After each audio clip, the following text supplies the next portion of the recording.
कोई पत्थर से ना मारे मेरे दीवाने को, कि हुस्न हाजिर है मोहब्बत की सज़ा पाने को। नमस्कार, आप देख रहे हैं के भारत न्यूज़ और मैं हूं आपके साथ पुलकित शुक्ला। आज हम लेकर आए हैं आपके लिए उस दौर की प्रेम गाथा जब मोहब्बत करना किसी जंग करने से कम नहीं था, जहां मोहब्बत की कथा लहू से लिखी जाती थी। हम बात करने जा रहे हैं अद्वितीय सुंदरता की मालकिन, राजपूत राजकुमारी मूमल और अदम्य साहस के प्रतीक उमरकोट के राणा महेंद्र सिंह की। अमरकोट के जो राणा विसल के बेटे महेंद्र सिंह थे, वो गुजरात का हमीर जडेजा जो थे उनके बहनोई थे। दोनों में खूब जमती थी। एक दिन दोनों शिकार का पीछा करते हुए दूर तक लोद्रवा राज्य, जिसे जैसलमेर के नाम से जानते हैं, वहाँ की काक नदी के पास तक आ पहुँचे। उनका शिकार अपनी जान बचाकर काक नदी में कूद गया था। तब शिकार छोड़कर वो दोनों इधर उधर नज़र दौड़ाने लगे। तभी नदी के उस पार उन्हें एक सुंदर बागीचा और उसमें बनी एक 2 मंजिली झरोखेदार मेड़ी नजर आई। आराम करने के इरादे से दोनों ने नदी पार करके बागीचे में गए। वहाँ महेंद्र की मुलाकात उस बागीचे और मेड़ी की मालकिन से हुई, जिनका नाम था मूमल। मूमल अपनी सहेलियों और दासियों के साथ वहीं रहती थी।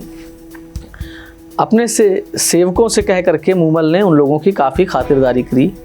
आराम कर लेने के बाद उन लोगों ने वहाँ से अपने सेवक से कहलवा कर भेजा कि दोनों में से किसी एक को अपने पास लेकर के आए। अब चूंकि पद में हमीर महेंद्र से बड़े थे, इसलिए महेंद्र ने पहले उसे जाने को कहा। मेड़ी के चौक पर हमीर को एक बाघ बैठा नजर आया। आगे चलने पर एक अजगर फेटा बांधकर बैठा हुआ था। हमीर ये सोच के भाग खड़े हुए कि इतने खतरनाक जानवरों के साथ रहने वाली मूमल कोई डायन होगी या तो पुरुषों को मारकर खा जाती होगी। अब महेंद्र सिंह की बारी आई। वो जब आगे बढ़े तो उन्होंने भी वही बाघ देखा। तब उन्होंने अपने भाले से उस पर पूरे जोर से वार किया और बाघ के खाल में भरा फूंसा बाहर आ गया। तब वो समझ गया था कि मूमल उसकी परीक्षा ले रही है। कांच का फर्श पार कर सीढ़ियों पर चढ़कर महेंद्र मूमल की मेड़ी में घुस गए। आगे मूमल खड़ी हुई थी, जिसे देखते ही महेंद्र ठिठक गए। वो ऐसे लग रही थी जैसे काले बादल में बिजली चमक रही हो। एड़ी तक लंबे काले बाल, मानो काली नागिन हो उनके सर पर। चंपे की डाल जैसी कलाइयाँ, बड़ी बड़ी सुंदर आँखें, ऐसे लग रही थीं जैसे मद भरे प्याले हों। तपे हुए कुंदन जैसा बदन का रंग, वक्ष जैसे किसी सांचे में ढल गए हों। पेट जैसे पीपल का पत्ता, अंग अंग जैसे उफान हो रहा हो। महेंद्र मूमल को ठगा सा बस देखते रह गए। उनकी नज़रें मूमल से हटने का नाम ही नहीं ले रही थी। वो एकटक केवल उनके चेहरे को देखते जा रही थी। वहीं दूसरी ओर मूमल मन में कह रही थी कि क्या तेज है इस नौजवान के चेहरे पर, और नयन क्या खंजर है। दोनों की नज़रें आपस में ऐसे गड़ी कि हटने का नाम ही नहीं ले रही थी। आखिर मूमल ने नज़रें नीचे कर महेंद्र का स्वागत किया। दोनों ने खूब बातें की। बातों ही बातों में दोनों एक दूसरे को कब दिल दे बैठे पता ही नहीं चला, और ये भी नहीं पता चला कि कब रात खत्म हो गई और सुबह का सूरज निकल आया।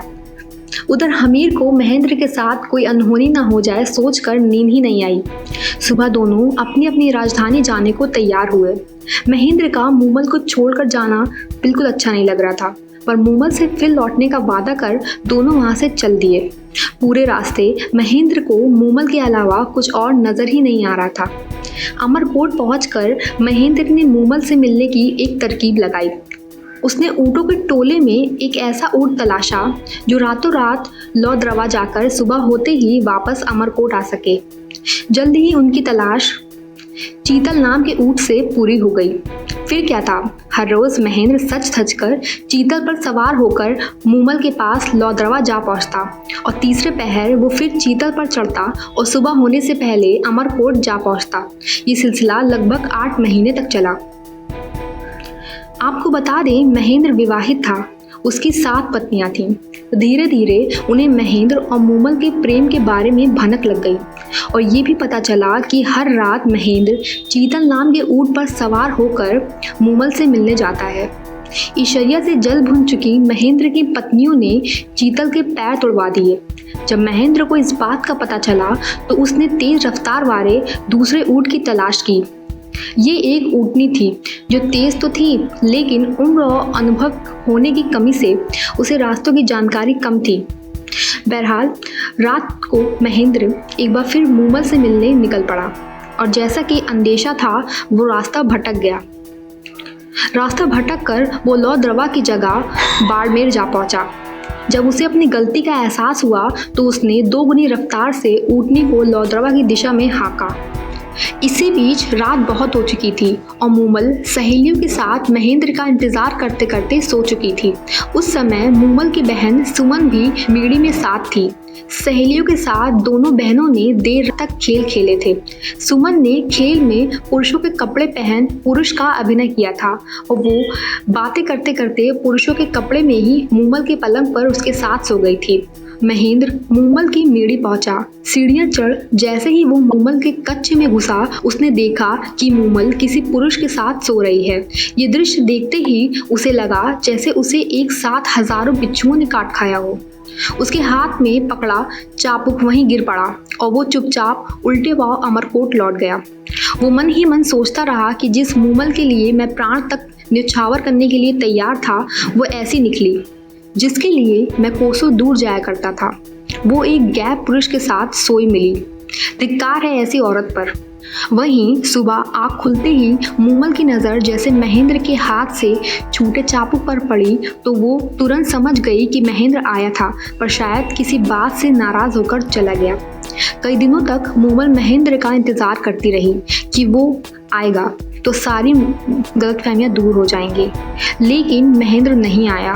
मूमल उसके वियोग में फीकी पड़ गई। उन्होंने श्रृंगार करना, खाना पीना तक छोड़ दिया।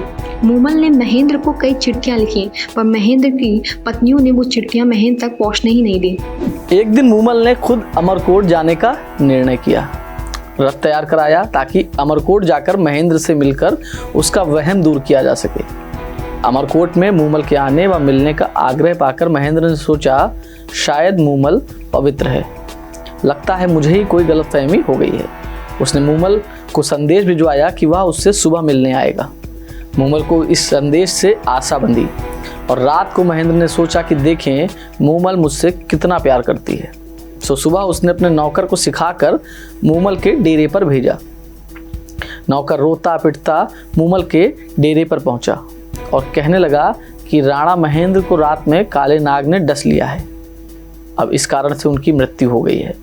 नौकर के मुंह से इतना सुनते ही मूमल पछाड़ खाकर धरती पर गिर पड़ी और उनके गिरते ही महेंद्र के वियोग में उनके प्राण पखेरु हो गए। महेंद्र मूमल की मृत्यु का समाचार सुन उसी वक्त पागल हो गए और थार के रेगिस्तान में अपनी मूमल की याद में भटकते हुए अपने प्राण त्याग दिए। और आखिर में हिंदी की जानी मानी लेखिका डॉक्टर मीनाक्षी स्वामी ने मूमल महेंद्र की प्रेम कथा शीर्षक से लिखी किताब में इस प्रेम का बढ़िया चित्रण किया है। थार के रेगिस्तान में आज भी लोकगीतों में यह प्रेम कथा गाई जाती है। मूमल की कलात्मक मेड़ी का बखान लोकगीतों में भी किया जाता है।